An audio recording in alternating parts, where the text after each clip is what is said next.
But here's what was really disturbing. 4 on this commission voted not to let the public have a say-so. That's a major decision to save money, increase efficiency in our government, and 4 people voted not to do that, not even let the public have a say-so. Think about that. It hit me last night. 4 people, after 20 people that were appointed by city and county governments, after a grand jury, and after a consulting firm and the Carl Vincent Institute, voted to move forward with it unanimously. But 4 people are standing in the way of that. That's a major decision for this county. The issues of not having a consolidated government have not gone away in the past 7 years since that study was done. There are still inefficiencies, and there's still money that can be saved. Here are the facts that I put together with the help of Commissioner Weil, and actually doing some research on my own, looking into the actual studies and reading those studies. Here are the facts. But here's what I am asking. On my behalf and on other many people in the community that think consolidation ought to be voted on, I'm asking this body as my representative, as a county resident, to take this summary to the appropriate person or appropriate representative with the city and ask them to address it promptly for us. Because it's my understanding that an amendment for the charter needs to be changed to include updates for the 2010 census data so that they can present it to the appropriate state representative so that legislature can address it for this year, and hopefully we can have it on the November 2012 ballot for the citizens of this community to vote on. So my intent is to expedite getting the facts to the appropriate hands. And Jeff Senator, Chairman Senator, I would ask you and or my commissioner, Commissioner Weil, and or Attorney Spencer Lee to appropriately put it in the hands of the person at the city commission. Sure. About this area, the county, the city, that we can talk about that's bad. You know, we have a failed and corrupt school system. We have the 3rd highest taxes in the state. We have higher unemployment than the national or than the state average. We're losing population. We're bleeding industry, and I don't know of any industry that really would consider coming to this area. Albany has a distinction of being one of the poorest cities in the nation. In the nation. That all calls for some new ways of doing things, some new ways of moving ahead. If Albany is to recapture what it was when we first came here in 1972, it's going to take some new and different ideas, some more or less out-of-the-box thinking, you might say. And this issue of consolidation is one of those. Now, I know there's reasons not to want consolidation. You know, and nobody said it would be easy. It takes some imaginative thinking and leadership to find out how to overcome the problems that are attendant with that sort of thing. But the advantages of consolidation are so obvious. There's so much duplication of effort. I mean, how many police departments do we have in Dougherty County? We got the sheriff, we got the county police, we got the city police. Albany State has a police department. Dougherty County Schools have a police department. I presume Darton has a police department. Good heavens. That's ridiculous. Talking about facts, there's a lot of things that's not facts here at all whatsoever. You need to reach, you and I both need to recheck your situation and see where you're at on it. With all due respect, those facts... No, it would take close to $1 million to bring the law enforcement in the county up to the part of where the city is now. And it's costing $1 million to do that the first year. How are you going to save $300,000? There's no way in world that that's possible and give the same service that we're giving now. It's a mathematical impossibility. Just that simple. Well, again, Go figure according to the yourself. study, it should have been in your hands. That study says differently.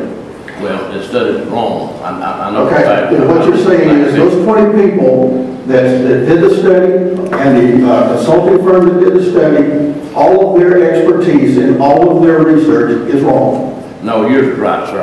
Excuse me, yours is right. That's good enough. It's been a problem, continues to be a problem. Perhaps the problem is maybe not where we want to categorize it, but it is an issue. It's a very, very important issue. We talked about it before.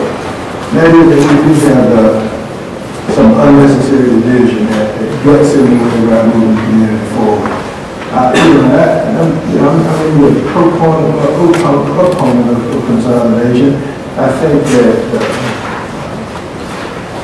our citizens, certainly those that I represent, and on the last day that we cast our vote, many of them sat right here and restated their opposition to it. And I think at the end of any process that we're engaged in, we have to do what those who have elected us, we have to carry out not our individual desires, but the desires of the aggregate of folk that we represent. And those in District 2, we've done that. Whether it's progressive or being regressive, what we have done is we carry out the wishes of those who have expressed, the majority who have expressed in District 2 their desire regarding consolidation. The consolidation is sad, because I don't think that is a panacea. I don't think, certainly, if you look at it from the standpoint of it creating some efficiencies, I believe it does that. If you look at it in terms of solving every part of this community's problem, I don't think it gets you there. And so I would encourage those who have desires to see consolidation,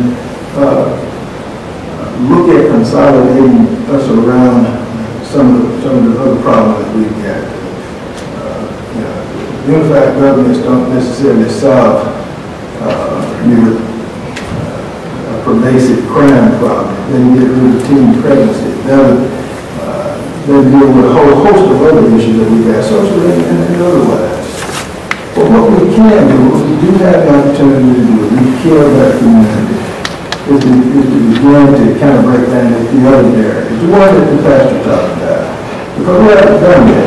We've done that here, we called it something pretty, but we've not stood firm and said we're going to address this because it's the right thing to do for the community. That's where I'd really like to see some passion at. I'd really like to see us as a community passionately wrap our arms around the problem that really denies us to figure out how we're going to deal with that.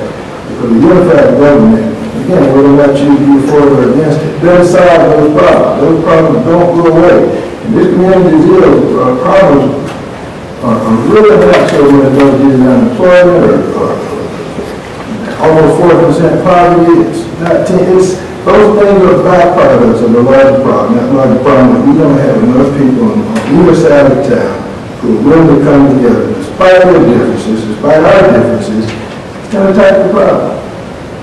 Structural folks that have jobs and literally trying to change these conditions on a daily basis. Consolidation is an issue that's been before us now for several years. It's one that continues to be an issue, and people at some point want to vote on this.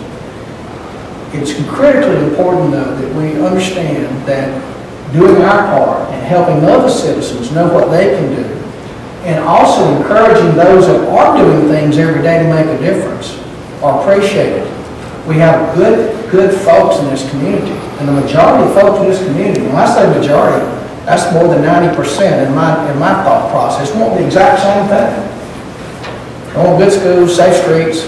They want the ability for the kids to come back and get a job. I've got 2 boys that are back working. I've got one that may never come back. We all face and have the same issues. We're all concerned about taxes. We're all concerned about employment. We're all concerned about the economy. We're all concerned about our state and our country.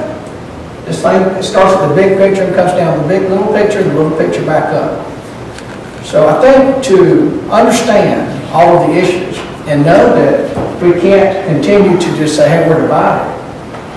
We have to continue to work with all of those willing to work with us. And if we can gather 1 or 2 people a day, or 3 or 4 people a day, or 10 or 12 people a day to go towards solving this community's problems in a positive way, that's the answer. We know what the problems are. We need folks to take action and be part of the solution. We need people to take action and be part of the solution. It's our community. It takes our people to do it. And I assure you, we can make a difference and we can change this. And irregardless of who thinks this, when, and where, in the 50s and the 60s and the 70s and the 80s and the 90s and now the 2000s, life has changed. The world's changed. And everybody in this room knows that what we used to watch on Andy Griffith ain't what we see today. That might be a bad parallel, but I used to get my children scared and watch it because it always ended with the moral to the story. And it was always, to me, a real life feel.